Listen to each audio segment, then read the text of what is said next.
Welcome back to another episode of Market Talk, where we talk about the market, the economy, the state of the market, all this craziness. So let's talk about what's happening this week. This week, Jerome Powell, your boy Big P, Big Romy Rome, he stood on business again. Did not move interest rates. Did not hike interest rates. Did not do anything. Did not lower interest rates. He did not do none of that. He said, we're going to keep everything how we have it. We looking at the data on the economy. Everything's looking good and green. And, right now, tariffs could go up. Tariffs could cause inflation to spike. But right now, by not cutting rates, we are in a position to observe the situation as it unfolds and being flexible. And I actually like that view, because instead of cutting rates now, immediately, before all this chaos and uncertainty unfolds, it just gives you more flexibility to observe the situation before it happens. Because right now, the tariff chaos has not really hit yet. The tariff chaos has not hit. There's been talks of the tariffs. He's been saying he's going to put this tariff in, that tariff in, but they have not hit yet. The products that we've been having all this time has been tariff-free products. The next, I believe this weekend, the Chinese products, or not these Chinese products, but any products with tariffs, tariffed products will begin after this weekend. So a lot of stores are not going to have items on the shelves.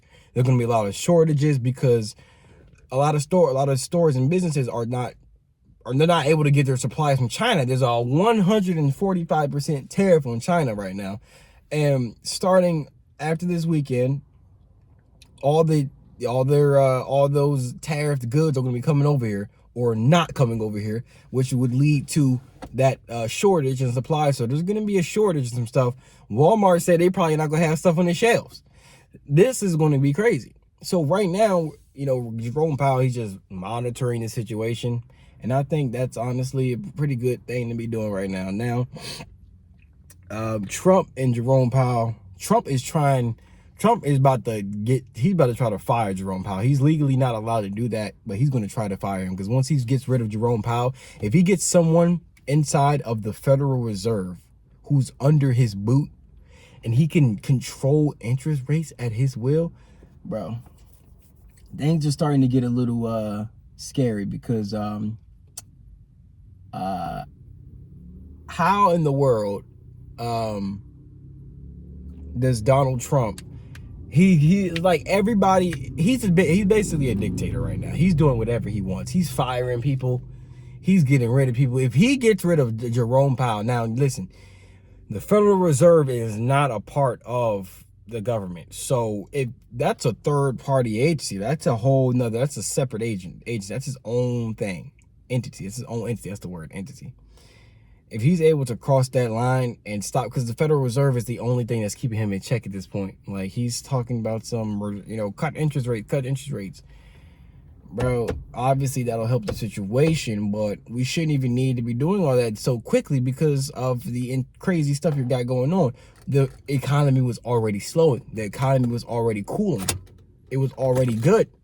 Now you're doing this craziness. Now you want us to cut rates quicker because of this craziness. And Jerome Powell is not having that. So the market is just in a range. The market has been in a range. It's been down the last couple of weeks, and it's been up the past few weeks. And it's just been in a range. It's been range bound. Trump had talks with Canada. He keeps on doubling down on talking about some buying Canada. And he was talking about some over time, we'll see what happens. Canada's like, we're not for sale. We will never be for sale. Trump's like, we'll see. Only thing but that. That's my Trump accent. That's my Trump impersonation. But yeah, bro, there's a lot of stuff going on in the market, bro. Because it's saying Trump, he just don't know how to just sit down and be cool, calm, and collected, bro. He said, I got too much going on, bro. He got just too much going on. Too much uncertainty. The Russia, Ukraine, they keep talking about they're going to have peace talks. They don't never talk. They just keep leading us on. Yo, it's only been a few months. It's only been, 100 days since this guy's got in office. 100-something days. Dude, we got 4 years of this, bro. We'll see where all this stuff got. I really want to come back to these videos and see the progress of the economy, like from the beginning with all this craziness to now. Let's talk about Tesla. Tesla is a meme stock. Tesla's been running for no reason. Its shares are down. People don't like its company's older, but it's still running. Invest in Tesla if you want a meme stock, I guess. But other than that, there are, of course, there's a lot of stuff going on in the market, but the market has been range bound.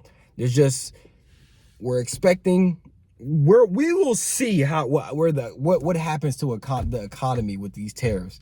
Right now, all the price action is based on speculation of when peace talks will occur, based on how bad these tariffs will hit and the effects of the tariffs.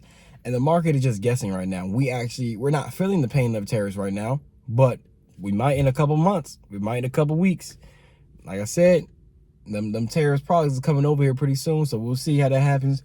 Next week's market talk could be crazy. It could be action packed, full with the crazy news. This week is filled with setup for next week, and it's filled with more uncertainty, same as last week. So we'll see what happens. We'll monitor the situation, but nothing's changed as far as investing. Keep DCAing, invest in Bitcoin. Oh, Bitcoin, that's another thing. Bitcoin went up. Bitcoin is skyrocketing. There's just so much crazy stuff going on there.